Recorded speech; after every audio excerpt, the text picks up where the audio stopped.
ରାତି କହେ ଅନେକ କଥା। ଅନ୍ଧାର ରାତି ଯାହାଙ୍କ ପାଇଁ ସାଜିଛି ବନ୍ଧୁ। ଏହି ଅନ୍ଧାର ରାତିରେ ପରିବାରକୁ ଛାଡ଼ି ନିଜ ଭାତ ହାଣ୍ଡିକୁ ସୁରକ୍ଷା ଦେଉଛନ୍ତି ମହିଳାମାନେ। ଚାରିଆଡ଼େ ଶୀତୁଆ କାକର ରାତି। ଘନ ଅନ୍ଧାର ଦୂରରୁ ପ୍ରତ୍ୟୟ ହୁଏ ମନୋରମ ଦୃଶ୍ୟ।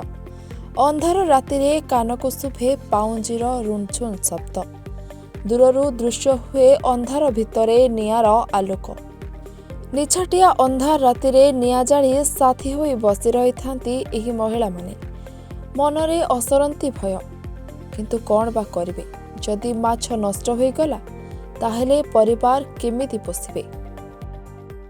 ଆମେ ତ ଅଭାବ ଲୋକ, ମୂଲ ନାଗିଲେ ଭାତ ଖାଇବୁ। ଆଉ ଏଠି ଆସିକିରି ଗୋଟେ ଆମ ସ୍ୱାମୀ ମାନେ ଇଏ ବନ୍ଧବାଡ଼ ସବୁ କରୁଥିଲେ, ଆଉ ସେମାନଙ୍କର ତ ଦାୟିତ୍ୱ ରହିଲାନି। ଆମେ ଝିଅ ପିଲାମାନେ ସବୁ ଏଥିରେ ସହଯୋଗ ଦେଇକିରି ଆସିକିରି ଏଠି ପଡ଼ିକିରି ଦିନ ରାତି 24 ଘଣ୍ଟା ଆସିକିରି ଖଟୁଛୁ, ଜଗାଜଗି କରୁଛୁ। ଆଉ ରାତିରେ ଆସି ପଡ଼ିଛୁ, ଏଠି ଆସି ପଡ଼ିଛୁ, ଦିନରେ କେତେବେଳେ ଦରକାର ପଡ଼ିଲେ ଆସି ଜଗୁଛୁ। ଏମିତିଆ ଚାଲିଛି। ଆଉ ଆମେ ଦେଖି ବୁଲିକିରି ଦେଖୁଛୁ ପିଲା କ'ଣ କଲେ। ଆଉ ଏଇ ବାଗିଆ ତ ଚଲେଇଛି ଚାଲିଛି। ଆଉ ଖଣ୍ଡେ ନେଖା ବାଡ଼ି, ନାଇଟି ଖଣ୍ଡେ ନେଖା। ଆଉ କ'ଣ ଡର କାହିଁ ମାଡ଼ିବ? ଆମେ ଆସିବୁ 6-7 ଜଣ। ଡର ମାଇଲେ କ'ଣ ହେଲା? ଡରକୁ ଯଦି ମଣିଷ ଜୀବନ ବଞ୍ଚେଇବାକୁ, ପରିବାର ବଞ୍ଚେଇବାକୁ ଆସିବ, ମଣିଷ ମରିବାକୁ କ'ଣ ଭୟ ଅଛି? ମରିଗଲେ ଗଲା, 3-5 ଯିବ। ସେ ତେଣିକି ପରିବାର ତେଣିକି ଭଲରେ ରୁହନ୍ତୁ, ମନ୍ଦିରରେ ରୁହନ୍ତୁ। ଆମେ ତ ତାଙ୍କୁ ବଞ୍ଚେଇବା ପାଇଁ ଆସିଛୁ। ଯଦି ଆମେ ବେଳା ଥାଉ ମରିବା ପାଇଁ, ଆମେ ମରିଲୁ, ସେଥିରେ ଭୟ ନାହିଁ। ମଦ ଖାଇକିରି ଆସି ଧମକ ଚମକ ଦେଖେଇଲେ ଆମେ ଡରିବାକୁ ଚାହୁଁନି। ଆମେ ଗୋଡ଼େଇକିରି ବାଡ଼େଇକି ବୋଧେ ଛାଡ଼ିବୁନି। ଏଇଟା ମନେ ରଖ। ପୁଅ ଭଳିଆ ମୁଁ ମା, ଗୋଡ଼େଇକିରି ବାଡ଼େଇକି ବୋଧେ ଛାଡ଼ିବୁନି। ଏମିତି ଆମର କ'ଣ? ଏମାନେ ହେଉଛନ୍ତି ସେହି ଅସହାୟ ପରିବାର। ନଦୀରୁ ମାଛ କଙ୍କଡ଼ା ଧରି ବଜାରରେ ବିକ୍ରି କଲେ ଏମାନଙ୍କର ପରିବାର ଚଳେ। ଅସ୍ତରଙ୍ଗ ବ୍ଲକ ଛୁରିଆନା ପଞ୍ଚାୟତର ଲୋକ। ସକାଳେ ପୁରୁଷମାନେ ନାନାଦି କାମରେ ଯାଇଥାନ୍ତି। ରାତି ହେଲେ ମହିଳାମାନେ ଗ୍ରୁପ କରି ହାତରେ ବାଡ଼ି ଧରି ଏକତ୍ରିତ ହୋଇ ଚାଲି ଆସନ୍ତି 3 କିଲୋମିଟର ପର୍ଯ୍ୟନ୍ତ ମାଛ, ନଦୀ ଓ ପୋଖରୀକୁ ପ୍ରହରା ଦେବା ପାଇଁ।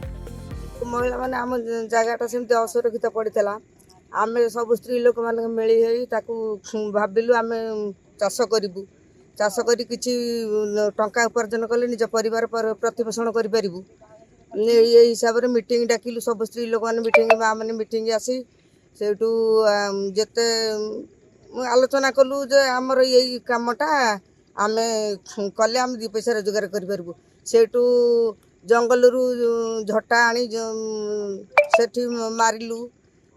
ତାପରେ ଖୋଳିଲୁ ରାସ୍ତା, ସେ ଯେଉଁ ଇଏଟା କଲୁ, ବନ୍ଧଟା ସେପଟେ ପକେଇଲୁ। ପର୍ଯ୍ୟଟନସ୍ଥଳୀଟା, ଏଥିରେ କେତେ ମଦୁଆ, କେତେ କ'ଣ ନାନାଦି ପ୍ରକାରର ଲୋକ ବି ଆସୁଛନ୍ତି। ସେ ହିସାବରେ ଆମେ 5-6-7 ଜଣ ଲେଖା ଏକାଠି ହେଇକିରି ତାକୁ ରାତିରେ ପାଳି କରି ଜଗିଲୁ। ଦିନ ସାରା ରାସ୍ତା କରିଛୁ, ମାଟର ପକେଇକିରି ଯେଉଁ ମାଟି ବନ୍ଧଟା ଭିଡ଼ିଛୁ। ସେପଟେ ଯେଉଁ ଗଭର୍ଣ୍ଣମେଣ୍ଟ ଲ୍ୟାଣ୍ଡରେ ଯେଉଁଟା ଅଛି ସେପଟଟା, ସେଇ ଜାଗାଟା ଆମ ଜାଗା ଯେଉଁଠୁ, ଆମେ ସେଠି ହେଉଛି ମାଟି ପକେଇକିରି ଗୋଟେ ମାଟି ବନ୍ଧ କଲୁ। ସେ ମାଟି ଘେରି ପରିକା 3-4ଟା 2-3ଟା ପୋଖରୀ ହେଲା।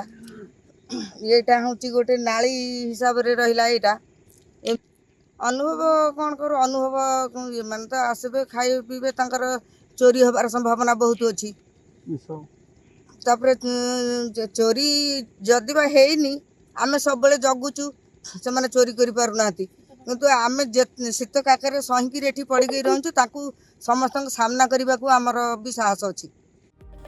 ସତରେ ସେମାନଙ୍କ ଭିତରେ ଏହି ଅମା ଅନ୍ଧାର ଭିତରେ ସୃଷ୍ଟି ହୁଏ ନିଆରା ସମ୍ପର୍କ। ଯେମିତି ପ୍ରତ୍ୟୟ ହୁଏ ଗୋଟେ ବିରାଟ ପରିବାର ଭଳି। ନଦୀ କୂଳରେ ଛୋଟ ଟୁଙ୍ଗିଟିଏ କରି ସେଇଠାରେ କିଛି ମହିଳା ବିଶ୍ରାମ କରନ୍ତି। ଆଉ କିଛି ଜଣ ପଦଯାତ୍ରା କରି ନିଜ ମାଛମାନଙ୍କୁ ସୁରକ୍ଷା ଦିଅନ୍ତି। ଦେଖନ୍ତୁ, ମୁଁ ସବୁବେଳେ ଚେଷ୍ଟା କରେ ମୋ ଅଞ୍ଚଳର ମା ଭଉଣୀମାନେ ଏଠି ଯେଉଁ କାମ କରୁଛନ୍ତି, ଯେହେତୁ ମୋ ଘରଠୁ ମାତ୍ର ଅଳ୍ପ କିଲୋମିଟର, ମାନେ 500 ମିଟର ଦୂରରେ ତାଙ୍କର ଘର, ମୁଁ ତାଙ୍କ ପାଇଁ ନିଶ୍ଚିନ୍ତ ଭାବରେ ଚେଷ୍ଟା କରୁଛି। ଆଗାମୀ ଦିନରେ ଏଇ ଅଞ୍ଚଳରେ ଯେବେ ମୁଁ ଭାବୁଛି ମାନେ ଚିଙ୍ଗୁଡ଼ି ଚାଷକୁ ମୁଁ ପ୍ରୋତ୍ସାହନ ଦେବାକୁ ଚାହୁଁନାହିଁ, किंतु जब ये कंकड़ा चाष करा जाई पारिबो एवं कंकड़ा चाष माध्यम रे जब से किसी उपकृत हो पारे से मु आमर जो विभाग अच्छी विभिन्न प्रकार विभाग रही एमपेडा हो आपणकर आरजीसी हो आरजीसी माध्यम रे एठी कंकड़ार विहन जो कंकड़ार जो क्राबलेट रही से क्राबलेट जोगेया योजना करी एवं तांकू अनुरोध करी से माने एटा को जो सीए लाइसेंस रही डिपार्टमेंट रो से सीए लाइसेंस से माने अप्लाई करिया पई तांको सहयोग करी एवं आगामी दिन रे एठी गोटे विराट कंकड़ा चाष करी तांकू से माने केमते उपकृत हो पारे से विषय सहयोग करी। यह होची गोटे रात्रिकालीन दृश्य यह होची पुरी जिला अस्तरंग उपकूल अंचल दृश्य जोटी ए महिला माने रात्रि तमाम अनिद्रा रही निज भात हांडी की सुरक्षा देउछंती। आमे कही रखिबाकू चाहूचु तत्कालीन राजनीतिज्ञ जे ओडिशा राजनीतिर दुर्भाषा पूर्वतन मंत्री सुरेंद्रनाथ नायक अंचल यही अंचल रे किछि भूमिहरा लोक मानक पई से समय सरकार तांको एठी जमी जोगाई थिले किंतु लुणा उपत्यका जोगु एठी धान चाष संभवपर हो पार नथिला जाकू नहीं ए महिला माने उद्योग होई निजर कर्म संस्थान को सुदृढ़ करने एठी माछ चाष आरंभ करथिले किंतु वर्तमान समय रे संपूर्ण अंचल असुरक्षित जनशून्य अंचल रे रात्रि तमाम भितर आसुथिबा पर्यटक एवं एठी किछि आंचलिक लोकंकु नेकिरी एठी भयावह वातावरण जेतेबेले सृष्टि हुए से माने दिन तमाम तांका घरर काम करती एवं रात्रि आसी उजागर रही संपूर्ण अंचल को सुरक्षा दियंती कारण से माने जानिछंती जदि तांका माछर क्षति हुए तांका परिवार गुजरान चलिबनी एवं तांका परिवार चुली जलिबनी